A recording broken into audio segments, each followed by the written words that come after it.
જય શ્રી કૃષ્ણ મિત્રો, કેમ છો?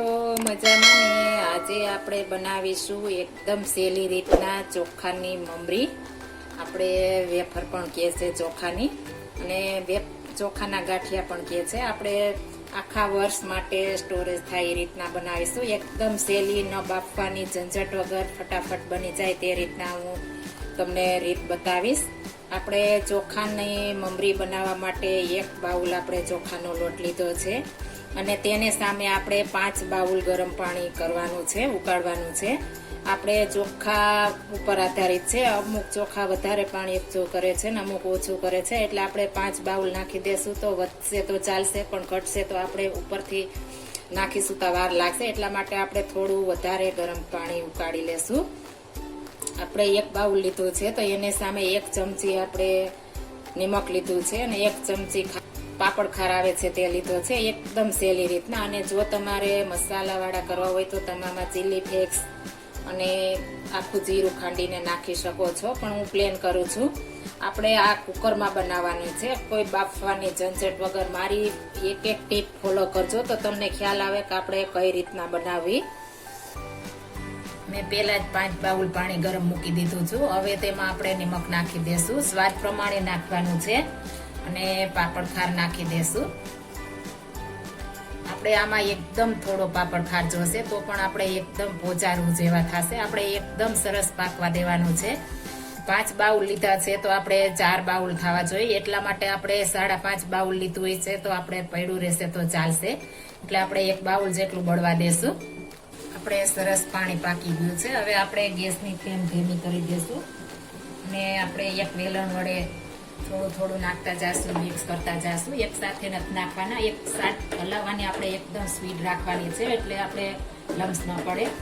આ રીતના આપણે થોડું નાખતા જશું, સરસ મિક્સ કરતા જશું. એકદમ સરસ મિક્સ કરવાનું છે.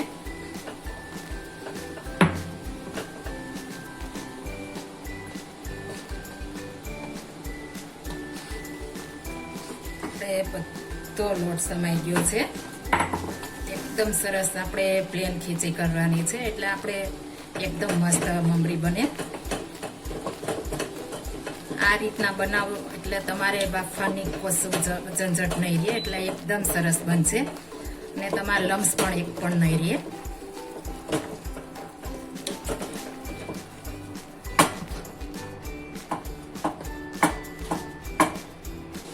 સરસ ખીચી તૈયાર થઈ ગઈ છે. હવે આપણે ઢાંકી દેશું. હવે કોઈ પણ આપણે એક લોટી મૂકી દેશું, તેની માથે આપણે કુકર મૂકી દેશું, ગેસની ફ્લેમ ફૂલ કરી દેશું, એટલે આપણે એકદમ સરસ બફાઈ જાય. આપણે આને 1 સીટી ભરાય ત્યાં સુધી આપણે બફાવા દેવાની છે. આપણે 1 સીટી ભરાઈ ગઈ છે. હવે ગેસની ફ્લેમ બંધ કરી દેશું.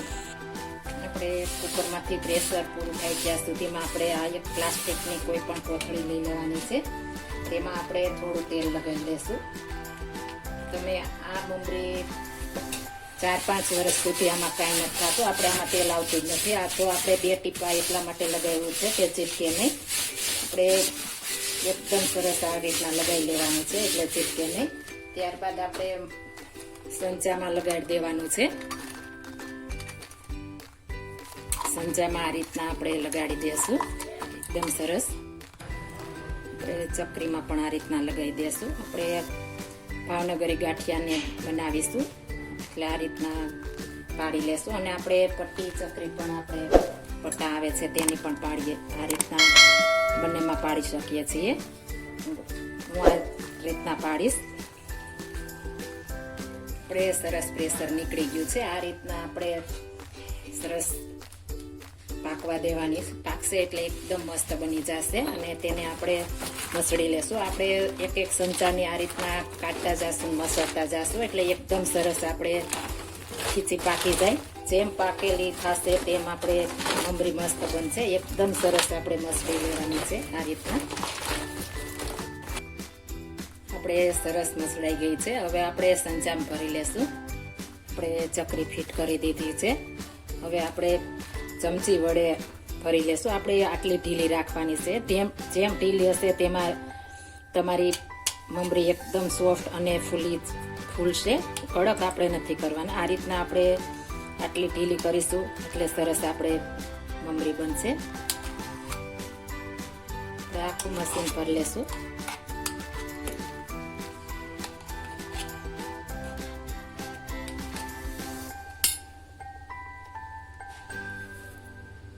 આપણે કોઈ પણ પ્લાસ્ટિકની કોથળી લઈ લેવાની છે. તેમાં આપણે આ રીતના હવે પહેલા મશીન ફિટ કરી દેશું સંજો.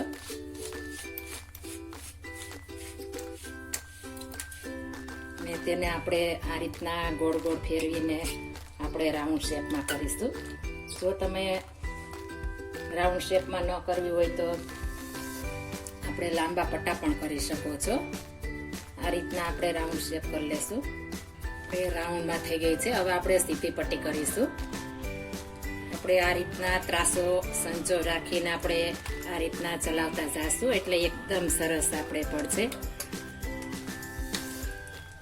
આપણે જેટલી જગ્યા હોય એ પ્રમાણે આપણે સીધા લઈ લેવાના છે. આ રીતના આપણે બધી પાડી લેશું ને હું પટ્ટી પણ બનાવીશ. આ રીતના આપણે પાડીને આખો દિવસ તડકે સુકાવા દેશું એટલે સાંજ થશે તે એકદમ મસ્ત સુકાઈ જશે.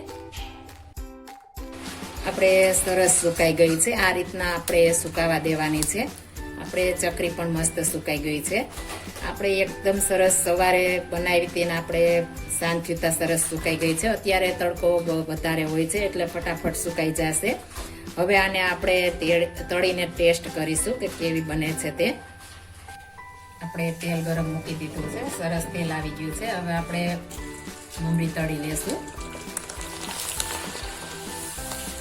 એકદમ મોટી કેટલી મસ્ત આપણે બની ગઈ છે. એકદમ વ્હાઈટ બને છે. આ રીતના બનાવીશું એટલે આ રીતના આપણે બધી તળી લેશું.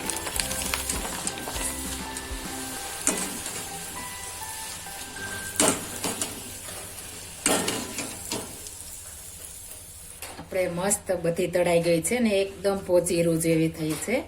આપણે જોઈ શકો છો. આ આપણે આટલી નાની છે ને આટલી મોટી થઈ ગઈ છે. એકદમ સરસ અને જરા પણ આપણે તેલ રહેતું નથી ને એકદમ પોચીરું જેવી થાય છે. આ રીતના આપણે આ રીતના બનાવીશું તો આપણે આ 4 થી 5 વર્ષ માટે પણ કંઈ થતું નથી. આપણે આમાં જરા પણ તેલ આવતું નથી એટલા માટે આપણે આવીને આવી રહેશે સ્ટોરેજ કરીશું. તો જો આ મારી રેસીપી પસંદ આવી હોય તો મારી ચેનલ લાઈક શેર અને સબસ્ક્રાઈબ કરી દેજો. ફરી મળીશું નવી રેસીપી લઈને. જય શ્રી કૃષ્ણ.